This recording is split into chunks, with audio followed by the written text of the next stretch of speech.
Há quase uma semana atrás, o Fantástico apresentou uma reportagem muito forte que contava a história de mulheres que sofreram violência de gênero, onde o principal foco do agressor acabou sendo o rosto dessas vítimas. Assim, o episódio de hoje vai conversar sobre um aspecto dentro da violência de gênero, onde o rosto acaba sendo o principal alvo das agressões de homens para conseguir apagar a identidade das mulheres. Mas antes de falar mais sobre o assunto, eu queria me apresentar. Eu sou o Gustavo Frutuoso. Esse é mais um episódio do Um Tanto Quanto Másculo, meu projeto que visa falar de masculinidade saudável, a partir de dados, consumo, narrativas e experiência pessoal, tentando proporcionar um ambiente de diálogo e que rechaça discursos de ódio. Aliás, antes de começar o episódio para valer, eu venho aqui dar um alerta de gatilho. Se você acaba não lidando bem com episódios de agressão ou coisas parecidas, ou não tá mesmo tendo um bom dia, acredito que não seja o momento para você ouvir esse episódio. Mas dentro do projeto do Tanto Quanto Másculo tem outros episódios muito mais tranquilos e de um assunto muito mais leve que não seja parecido ou próximo de uma agressão ou violência contra a mulher, que talvez possa te servir para você escutar agora. O primeiro caso apresentado pelo Fantástico acabou sendo da Alana Anísio Rosa, de 20 anos. Ela acabou sobrevivendo ao ataque de Luiz Felipe Sampaio, de 22 anos, que frequentava a mesma academia que ela. Ambos não tinham nenhum vínculo estabelecido, onde eles não conversavam na academia e o jovem acabou mandando flores, doces e até mesmo mensagens de forma anônima para a Alana. Quando ela descobriu de quem se tratava, a jovem, com a ajuda do pai, acabou mandando uma mensagem de texto recusando as investidas do Felipe. Só que depois de um mês e meio, o rapaz acabou invadindo o quintal da casa da jovem, armado com uma faca, e desferiu 30 golpes contra ela. O ataque só acabou sendo interrompido pela mãe da Alana, que acabou chegando mais cedo do trabalho. A Alana acabou ficando 2 semanas em coma induzido, mas por sorte acabou sobrevivendo, embora as marcas da violência ainda vão continuar com ela. O jovem foi preso em flagrante no mesmo dia do crime. Outro caso que eu acabei encontrando foi dentro de uma matéria do site da Secretaria Nacional da Mulher do PCdoB, que contou a história da Elaine Caparrós, de 61 anos, que acabou sendo torturada por 4 horas por Vinícius Batista Serrana.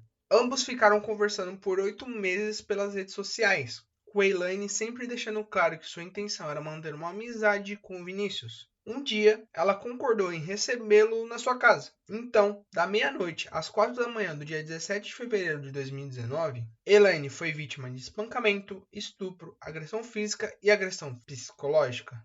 Elaine passou 5 dias na UTI e sofreu com fratura no nariz, no fundo dos olhos, nas glândulas orbiculares e fratura nos dentes. As marcas da violência ainda estavam na bochecha e na gengiva. Contudo, a justiça determinou em 2024 que o agressor da Elaine era inimputável, que não poderia ser responsabilizado pelo crime, por ter um distúrbio chamado parassonia. E depois de ter mostrado 2 casos que são chocantes e que são muito fortes para servir como exemplo, a gente cada vez mais conseguir conversar sobre violência de gênero e todos os aspectos que carregam e as inúmeras diferenças que existem dentro de uma violência, é sempre bom e importante começar pontuando de que isso não se trata de casos extremos, de algo completamente fora de um padrão, e sim que a gente sempre tem que ver casos de violência contra a mulher como algo que é rotina, porque elas sofrem todos os dias, e não ter algo como apenas um caso mega isolado de que é muito sério. Não, todos os casos são sérios, e isso aqui não é uma exceção, isso aqui não é um caso isolado de algo muito forte dentro de uma agressão. E um dos aspectos mega importantes que cada vez mais vai servir para a gente conseguir conversar sobre violência de gênero, sobre agressão às mulheres, é a maneira em que as pessoas que são mais responsáveis, seja criadores de conteúdo, pessoas que trabalham na área jurídica, policiais, enfim, todas as pessoas que se interessam e têm uma especialização para conseguir conversar sobre violência de gênero, cada vez mais estão colocando uma lupa sobre os casos e as questões das subnotificações. Porque dentro da matéria do Fantástico, eles destacaram que existem estudos da área da odontologia e da medicina com base em laudos de exame de corpo de delito, onde apontam que cerca de 70% a 90% dos casos de agressão física a mulheres são no rosto. A mesma reportagem ainda destaca que existem subnotificações que dificultam o maior mapeamento dos órgãos de segurança para com a violência de gênero, onde um estudo feito pelo Sistema Único de Saúde, o SUS, com 3.193 usuários do sistema na Grande São Paulo, mostrou que 76% delas relataram ter sofrido violência física, sexual ou psicológica. Contudo, só 3,8% dessas mulheres tinham registro de agressão formalizado em prontuários médicos. Os dados mostram que existe uma diferença brutal de que os episódios que chegam ao SUS não alcançam o sistema de justiça. É importante destacar que, dentro desse aspecto de que homens focam no rosto das suas vítimas para cada vez marcar elas, para cada vez mais fazer essa agressão que seja brutal,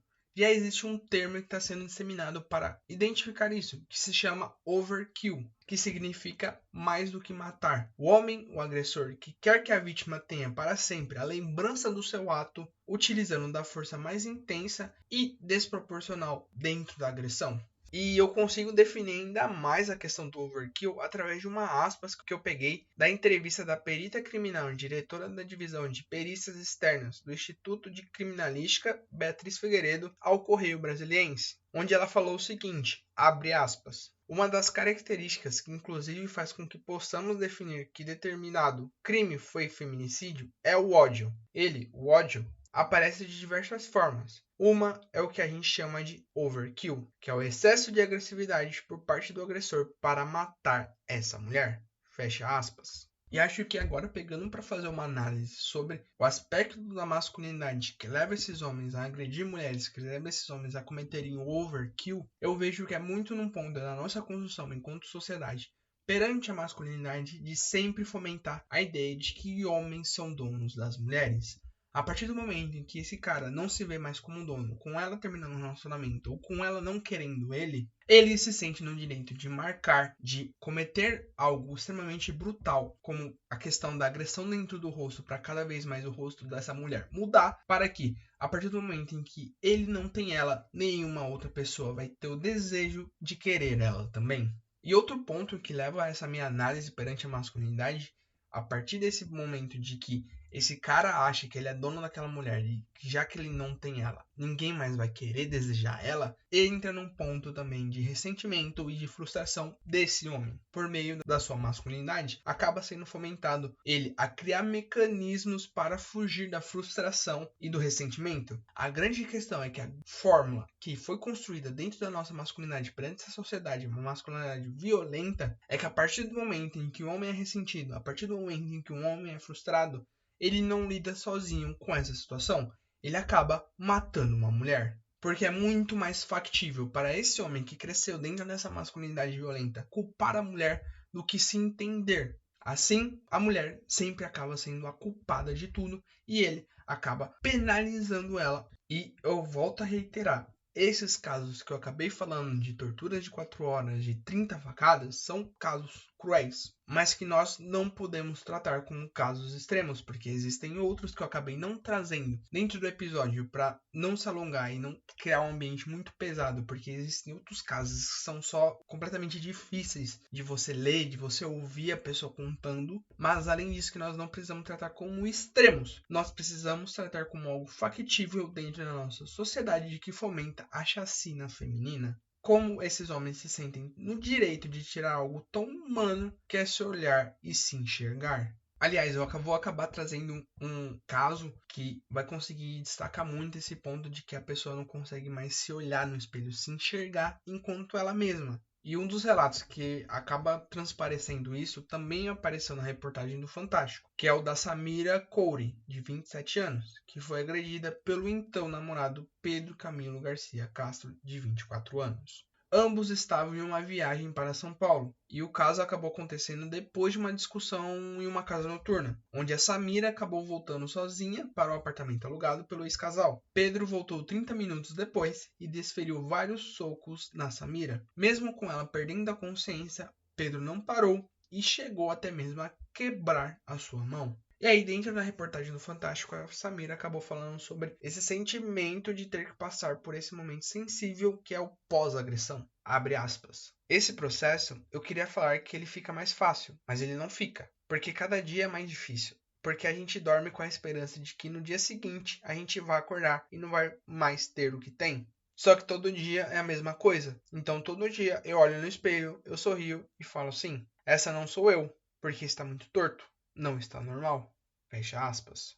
E quando eu paro para analisar o papel do tanto quanto másculo e o que eu projeto dentro do que eu venho fazendo aqui de conversar sobre masculinidade, é impossível fugir da responsabilidade de apresentar casos e conversar sobre temas como esse dentro da violência de gênero. Porque a partir do momento em que identificamos, falamos, mostramos, nós buscamos uma mudança, nós buscamos uma melhora dentro da percepção, que seja possível cada vez mais mitigar esses casos. Por mais pequeno que possa parecer vir aqui falar, fazer um episódio e falando sobre casos de violência, eu sinto que é de extrema responsabilidade de pessoas conversarem, de pessoas falarem, de projetos, de criadores de conteúdo, enfim, a mídia por completo para conseguir cada vez mais conscientizar, cada vez mais a gente falar, a gente mostrar. Porque da mesma forma que eu saí mal vendo as reportagens, eu saí com embrulho no estômago, as mulheres estão passando por isso todos os dias e a gente precisa conversar, a gente precisa conscientizar e não cair num mito de só simplesmente não assumir a responsabilidade de conversar sobre o tema, de se prostrar perante o tema para conseguir analisar isso.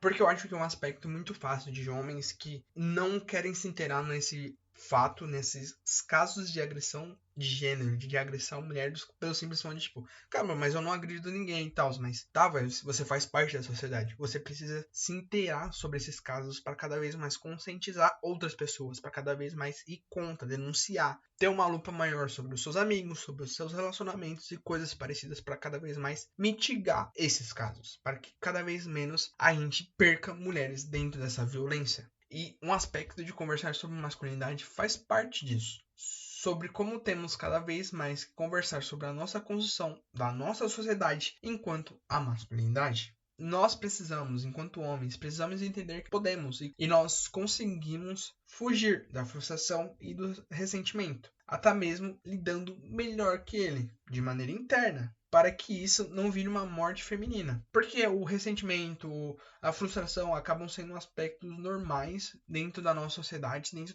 das pessoas, como indivíduos. A gente vai se frustrar dentro da vida. O que a gente não pode, enquanto homem, é cada vez mais culpar outras pessoas por esses nossos sentimentos. A gente tem que enxergar, a gente tem que analisar e sentir perante nós do que nós podemos fazer para nós mesmos e que isso não vire um ato de violência, um ato de explosão, porque a partir do momento em que você não é validado para sentir o que você sente e você acabar encontrando um fomento de culpar outras pessoas e majoritariamente das vezes essa culpa é na mulher, é muito mais fácil do que você parar e sentar e falar, tá, por que eu tô sentindo isso, por que isso aconteceu e como que eu vou lidar com isso, não precisando ser agressivo, fugindo de todo o aspecto agressivo que existe e que você vai culpar uma mulher e que você vai agredi-la a partir disso. Porque eu verdadeiramente acredito que um dos pontos que a gente vai cada vez mais conseguir diminuir os casos de violência é cada vez mais a gente conseguir construir uma masculinidade muito mais saudável, pautada em se entender, pautada em construir algo que a gente veja a mulher como um indivíduo livre, que ela tem direitos, que ela tem a possibilidade de escolher e que elas não pertencem aos homens. Ela não pertence a mim, ela não pertence a você, ela não pertence ao seu amigo, ela não pertence ao seu pai ou qualquer homem que você veja na rua,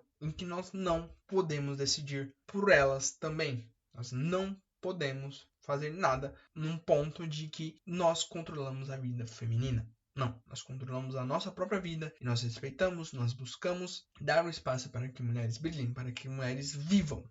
E se você chegou até aqui, eu acredito que você tem uma opinião sobre esse episódio. Então deixa um like, comentário. Se você quiser escrever de uma maneira muito mais detalhada, que eu vou vir apresentar no próximo episódio, destacando, o meu contato tá aqui embaixo. No mais, me siga, se inscreva, minhas redes sociais também estão aqui embaixo. Eu sou IamGurftuoso, tanto no Instagram quanto no TikTok. Por lá, eu acabo fazendo conteúdos também conversando sobre masculinidade, só que mais focados no vertical. E fica atento, porque toda semana tem episódio novo.